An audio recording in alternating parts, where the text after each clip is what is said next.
ज्यांनी संपर्क कार्यालयाचं उद्घाटन या ठिकाणी ठेवलं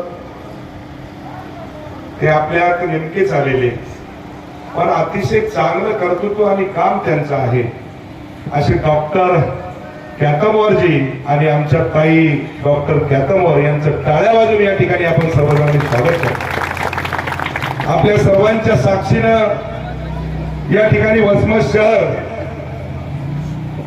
संपर्क कार्यालयाचं उद्घाटन झालं असं या ठिकाणी मी जाहीर करतो।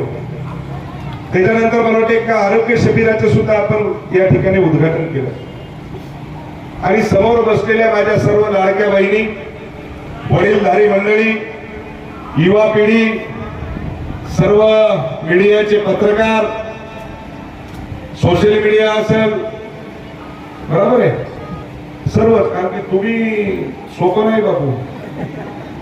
सगळ्यात जास्त जर महाराष्ट्रामध्ये कोणी नेऊन जर पोहोचवलं असेल मुद्रा साहेब आपल्याला, तर हेच बहादर आहे, ध्यानात ठेवा। कुठं काय चाललंय काय नाही, संतोष बागाची टाचणी जर पडली तर ती तुम्ही दाखवता, ध्यानात ठेवा। पण चांगले काही दाखवता, जरा वसमतचे एक दोन तुम्ही जरा लय बदमाश आहेत। कुठल्याही प्रकारची जात पात धर्म तुम्हाला सांगतो सगळं बाजूला ठेवून या ठिकाणी आपल्या या महाराष्ट्राच्या माझ्या मायबाप जनतेची सेवा करण्याचा इडा सन्माननीय महाराष्ट्राचे उपमुख्यमंत्री आदरणीय एकनाथभाई शिंदेने उचललाय आणि आपण सुद्धा सगळ्या जणांनी त्यांच्या पाठीमागे ताट पाठीने तुम्हाला सांगतो की आपण उभं राहूया आणि पुन्हा एकदा जिल्हा परिषद, पंचायत समिती, नगरपालिका व ग्रामपंचायत वरती माझ्या छत्रपती शिवरायाचा भगवा फडकूया। जय हिंद, जय महाराष्ट्र। माननीय आमदार संतोषदादा बांगर साहेब यांच्या हस्ते शिवसेना कार्यालय शहर वसमत याचे उद्घाटन झालेले आहे। 10:30 वाजता उद्घाटन झालेले आहे। कार्यक्रम घेण्याचं कारण हेच होतं की उद्घाटनाचं किंवा कार्यालय उघडण्याचं की आम्ही जनतेमध्ये जाऊन काम करणार आहोत। शिवसेना ही एकच पक्ष असा आहे की जनतेमध्ये जाऊन तिथल्या तिथे प्रॉब्लेम आम्हाला सोडवायचे आहेत। म्हणून जर कोणाला काही प्रॉब्लेम आला तर त्यांनी या संपर्क कार्यालयामध्ये यावं आणि आमची त्यांनी नोंद करावी की बाबा माझा प्रश्न आहे, तर नक्कीच आम्ही ते प्रश्न सोडवणार आहेत असं माननीय संतोषदादा बांगर साहेब यांनी सांगितलेलं आहे। त्याचबरोबर आमची जी नीती आहे ही छत्रपती शिवाजी महाराजांची नीती आहे।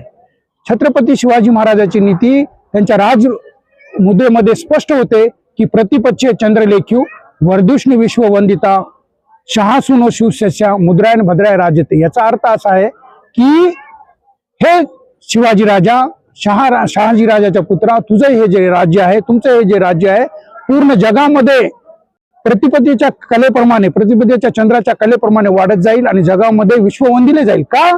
कारण तुमचं हे राज्य जनतेच्या कल्याणासाठी आहे। बाकीचे राज्य पण त्यावेळेला होते, पण त्यांचं राज्य फक्त त्यांच्यासाठी होतं। फक्त शिवाजी महाराज, छत्रपती शिवाजी महाराजच एक त्या काळात होऊन गेलेले की त्यांचं राज्य जनतेच्या कल्याणासाठी होतं। का फेमस होईल? कारण मुद्रायण भद्राय राजते, त्यांचं राज्य जनतेच्या कल्याणासाठी होतं। तर हीच आम्ही नीती घेऊन जनतेमध्ये उतरलेलो आहोत की आमचं राज्य किंवा आम्हाला जे पद पाहिजे, आम्हाला हे पद शोभेचे अलंकार म्हणून नाहीये। जसं स्वर्गीय बाळासाहेब ठाकरे, आमचे हिंदू हृदय सम्राट बाळासाहेब ठाकरे यांनी सांगितल्याप्रमाणे, ठाकरे साहेब यांनी सांगितल्याप्रमाणे की ही खुर्ची म्हणजे शोभेचे अलंकार नसू, खुर्ची ही जनतेच्या सेवेची जबाबदारी आहे, ती घेऊन आम्ही जात आहोत। आणि नक्कीच वसमतचे जे प्रॉब्लेम आहेत, नगरपालिकेचे जे प्रॉब्लेम आहेत, तुम्ही बघितलं असेल 3.5 वर्ष झाले तिथे नगराध्यक्ष पद नाही, खालीच आहे, निवडणुका झालेल्या नाहीत, त्यामुळे कारभार एकदम ठप्प झालेला आहे। कचऱ्याचा मुद्दा घ्या, तुम्ही नळपट्टी घरपट्टीचा मुद्दा घ्या, तुम्ही ह्या पाणी पुरवठ्याचा, एवढं पाणी पुरून सुद्धा नळ बरोबर पाणी येत नाहीये, तर हे जे पाण्याचे प्रश्न आहे, मालकी डिव्हिजन मिळत नाहीये, हे जे प्रश्न घेऊन आम्ही जनतेमध्ये उतरणार आहोत। ज्यांना कोणाला काही प्रॉब्लेम असेल ते या संपर्क कार्यालयामध्ये त्यांनी संपर्क केला तरी चालेल, आम्हाला फोन केला तरी चालेल, एवढाच उद्देश ह्या कार्यालयाचा होता। मी तुम्हाला सांगतो की येणाऱ्या निवडणुकीमध्ये आमचे 30 उमेदवार तयार आहेत। नगराध्यक्ष पदासाठी माझी पत्नी सविता कॅतमवार या सुद्धा इच्छुक आहेत, परंतु युती होते का नाही किंवा पक्षश्रेष्ठी काय म्हणते याच्यावर अवलंबून आहे। आताच माननीय बांगर साहेबांनी सांगितले की बाबा तुमचं तुम्ही काम चालू ठेवा, आम्ही कोणाला तिकीट द्यायचं किंवा काय करायचं, कोणाला पद द्यायचं ते आम्ही ठरवू। पण माझी इच्छा आहे की जर समजा हे वसमत हे शिवसेनेला राखीव आहे, कारण हे अध्यक्षपद हे आतापर्यंत शिवसेनेचेच होतं, तर महायुतीमध्ये ही जागा शिवसेनेला सोडून घ्यावी अशी आम्ही विनंती माननीय संतोष दादा बांगर साहेबांना केलेली आहे. नक्कीच त्याच्यामध्ये आम्हाला यश येईल आणि पूर्ण ताकदीनिशी ही निवडणूक नगरपालिकेची आम्ही लढू, एवढंच मी या ठिकाणी सांगतो आणि थांबतो. जय हिंद, जय महाराष्ट्र.